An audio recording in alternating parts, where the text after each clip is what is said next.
Bismillahirrahmanirrahim. Today our topic is related to pharmacology related to anesthesia. आज हम पढ़ेंगे पेटाडीन. पिछले लेक्चर में हमने पढ़ा था मॉर्फिन और आज हम पढ़ेंगे पेटाडीन और ये क्या है, ओपियाइड एनाल्जेसिक है. ठीक है. और दूसरा जो है इसमें क्या है, पेटाडीन. इससे पहले हमने मॉर्फिन पढ़ा था. अब पेटाडीन है. पेटाडीन क्या है, सिंथेटिक नार्कोटिक एनाल्जेसिक है और इफेक्ट जो है वो सिमिलर है किस चीज़ के साथ, मॉर्फिन के साथ. जिस तरह मॉर्फिन के इफेक्ट है उसी तरह किस चीज़ के है, पेटाडीन के भी है. एक्शन और मैकेनिज्म दोनों के सेम है. ठीक है. मैकेनिज्म ऑफ एक्शन जो है पेटाडीन का क्या है, ठीक है, ये एज अ एंटागोनिस्ट जो है काम करता है. बाइंड हो जाता है किस चीज के साथ, ओपियाइड रिसेप्टर के साथ. किस चीज के साथ, ओपियाइड रिसेप्टर के साथ, सीएनएस में. ठीक है. सेंट्रल नर्वस सिस्टम में ओपियाइड रिसेप्टर्स जो है वो मौजूद है. ठीक है. उसके साथ जो है पेटाडीन बाइंड हो जाते हैं और इनहिबिट करता है उस रिसेप्टर को. ठीक है. और पेन जो है वो फिर महसूस नहीं होता जब इनहिबिट करता है रिसेप्टर को, बाइंड हो जाता है. ठीक है. तो इसका काम क्या है कि एक तो है एनर्जेसिया प्रोड्यूस करता है. ठीक है. दूसरा एवोफोरिया, एक्साइटमेंट. ठीक है. और सेडेशन. ठीक. ये क्या हो गया, ये मैकेनिज्म ऑफ एक्शन किस चीज का, पेटाडीन का. फिर से जो है रिपीट कर रहा हूं, एक्ट एज अ एंटागोनिस्ट. ठीक है. और बाइंड हो जाता है सीएनएस में किस चीज के साथ, ओपियाइड रिसेप्टर के साथ. और ओपियाइड रिसेप्टर के साथ जब ये बाइंड हो जाता है तो इनहिबिट करता है. ठीक है. नोसिसेप्टिव रिसेप्टर्स को इनहिबिट करता है और पेन जो है फिर हमें महसूस नहीं होता. ठीक है. उसके बाद क्या है कि पेटाडीन का इंडिकेशन, ठीक है, हम किस उसमें हम दे सकते हैं. ठीक है. इंडिकेशन क्या है, तो अगर हमारे पास मॉडरेट टू सीवियर पेन होगा, ठीक है, उसमें हम यूज कर सकते हैं पेटाडीन. ठीक है. प्रीऑपरेटिव जो है हम इसको यूज कर सकते हैं. प्रीऑपरेटिव सपोर्ट से क्या मतलब है कि हम प्रीऑपरेटिव बिफोर जो है इंडक्शन, बिफोर एनेस्थीसिया, हम प्रीऑपरेटिव मेडिकेशन में पेटाडीन यूज कर सकते हैं. किस चीज के लिए, to reduce the post operative analgesia, post operative pain. अच्छा, उसके बाद जो है पार्किंसन डिजीज में जो है वो ये यूज होता है. ठीक है. इंडिकेशन क्या है, और एपिलेप्टिक पेशेंट में भी हम यूज कर सकते हैं पेटाडीन. ठीक है. अल्टरनेटिव ड्रग्स के तौर पर हम पेटाडीन जो है एपिलेप्टिक पेशेंट में यूज कर सकते हैं. ठीक हो गया. उसके बाद जो है हम आते हैं किस चीज पे, फार्माकोकाइनेटिक्स. फार्माकोकाइनेटिक्स क्या है इसकी. ठीक है. तो ये हम आईवी ओरल, ठीक है, ये हम दे सकते हैं. ठीक है. अगर हम इसको आईवी या ओरल देते हैं तो ये 40 to 50% अमाउंट जो है एब्जॉर्ब हो जाता है बिफोर रीचिंग द सीएनएस. जब ये सेंट्रल नर्वस सिस्टम तक पहुंचता है उससे पहले जो है ये इसकी जो 40 to 50% जो है वो एब्जॉर्ब हुआ होता है. ठीक है. Before reaching the CNS.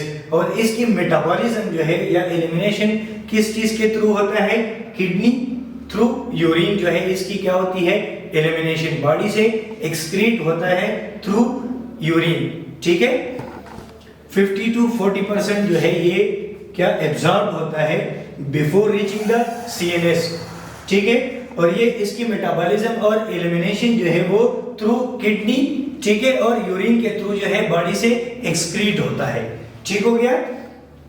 अब हम आते हैं एडवर्स इफेक्ट पे. ठीक है, कि इसकी एडवर्स इफेक्ट जो है वो क्या है. ठीक है. अगर हम पेटाडीन यूज करते हैं तो इसके बाद में कॉम्प्लिकेशन क्या आ सकते हैं. ठीक है. तो ये स्मूथ मसल्स, जितने हमारी बॉडी में स्मूथ मसल्स है उसको उसकी स्पाज्म करता है. ठीक है. स्पाज्म क्या है, कंट्रैक्शन. स्पाज्म से क्या मतलब है, कॉन्ट्रैक्शन. स्पाज्म का मतलब क्या है, sudden contraction of the muscles. ठीक है. स्मूथ मसल्स की कॉन्ट्रैक्शन करता है, स्पाज्म करता है. ठीक है. अगर इसकी एडवर्स इफेक्ट में क्या है कि ये कफिंग प्रोड्यूस करता है. ठीक है. प्रोड्यूस द कफ. अगर ये इसकी एडवर्स इफेक्ट है. कंस्टिपेशन. ठीक है. और लास्ट वन क्या है, कंस्टिपेशन. अब क्या है सेंट्रल नर्वस सिस्टम में इसकी इफेक्ट क्या है, सेडेशन काज करता है, ठीक है, डिजीनेस, ठीक है, drowsiness, dizziness, euphoria, excitement, euphoria mean excitement, insomnia, ठीक है, बेखौफी, ठीक है, एंजाइटी, फियर, मूड चेंज। ये क्या है, अगर सेंट्रल नर्वस सिस्टम पे इसके इफेक्ट जो है एडवर्स इफेक्ट ये है, mood change, euphoria, insomnia, anxiety, fear, dizziness और मूड चेंज। जीआईटी में क्या है, वॉमिटिंग काज करता है, ड्राई माउथ होता है, ठीक है, और कंस्टिपेशन। सीवीएस पे क्या है कि फेशियल जो है वो क्या होगा, फ्लशिंग, सर्कुलेटरी कोलैप्स होगा, ठीक है। कार्डियक पे इसकी एडवर्स इफेक्ट क्या है, ठीक है। तो एक तो स्किन जो है कलर क्या होगा, सुर्ख होगा, ठीक है, फ्लश स्किन होगा। फेशियल एक्सप्रेशन जो है वो क्या होंगे, सुर्ख होंगे, फ्लश स्किन होगा, और उसके साथ क्या होगा, सर्कुलेटरी कोलैप्स। अच्छा, इसमें हमने मेजर हैजर्ड्स जो है वो हमारे पास क्या आ सकते हैं, पेटाडीन से। पेटाडीन से मेजर हैजर्ड्स जो है वो कौन से हैं, रेस्पिरेटरी डिप्रेशन, ठीक है। अगर इस पेटाडीन हम यूज करते हैं तो ये रेस्पिरेटरी डिप्रेशन काज करता है, ठीक है। रेस्पिरेटरी डिप्रेशन से क्या मुराद है कि ब्रीथिंग जो है वो क्या होगी, कोलैप्स होगी, ठीक है, कोलैप्स मतलब ब्रीथिंग सही तरीके से फिर नहीं होगी। ये क्या है, कार्डियक अरेस्ट। दूसरा क्या कर सकता है, कार्डियक अरेस्ट काज कर सकता है। शॉक, ठीक है, बंदा जो है वो शॉक में जा सकता है। शॉक में क्यों, क्योंकि ये सेंट्रल नर्वस सिस्टम में क्या है, इसके रिसेप्टर्स मौजूद है, ठीक है, और उसकी वजह से जो है शॉक में चला जा सकता है बंदा। सर्कुलेटरी डिप्रेशन, ये क्या है, मेजर हैजर्ड्स है, ठीक हो गया। अब क्या है कंट्राइंडिकेशन, हम कौन से ऐसे वो है कि उस सिचुएशन में हम पेटाडीन यूज नहीं कर सकते, ठीक है। एस्थमेटिक पेशेंट में हम यूज नहीं कर सकते, ठीक है। अगर रेस्पिरेटरी डिप्रेशन है, पहले से कोई बंदा जो है वो सीओपीडी का पेशेंट है, क्रॉनिक पल्मोनरी ऑब्स्ट्रक्टिव डिजीज है, ठीक है, क्या है, अगर कोई पहले से जो है वो रेस्पिरेटरी डिप्रेशन है उसको, ठीक है, उसका रेस्पिरेटरी सिस्टम क्या है, पहले से कंप्रोमाइज है, तो उस पेशेंट में हम पेटाडीन यूज नहीं कर सकते। Asthmatic patient already compromise patient, lung compromise patient, liver disease हो उसमें भी यूज नहीं कर सकते, ठीक है। अगर इंट्राक्रेनियल प्रेशर जो है वो ज्यादा हो, इंक्रीज इंट्राक्रेनियल प्रेशर, उस सिचुएशन में भी हम पेटाडीन यूज नहीं कर सकते। किडनी डिजीज में भी हम पेटाडीन यूज नहीं कर सकते। क्यों, क्योंकि इसकी मेटाबॉलिज्म जो है, इसकी एलिमिनेशन जो है वो कहां से होती है, किडनी से,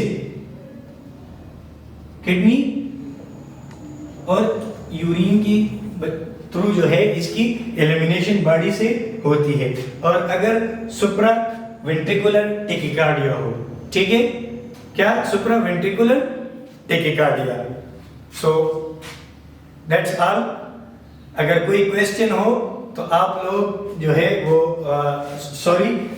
डोज ऑफ ड्रग्स जो है ये एडल्ट डोज जो है वो कितना है, 50 to 100 मिलीग्राम है। न्यूनेटल कितना है, 1 to 2 मिलीग्राम, और सिंगल डोज में हम 1.5 देते हैं। पीडियाट्रिक डोज कितना है, 0.5 to 2 मिलीग्राम पर केजी। ये क्या है, डोज ऑफ ड्रग है, ठीक है। अगर कोई क्वेश्चन हो तो आप लोग जो है हमें कमेंट्स या व्हाट्सएप पे जो है मैसेज कर सकते हो कि ये क्वेश्चन हमें समझ नहीं आई है। Thank you very much.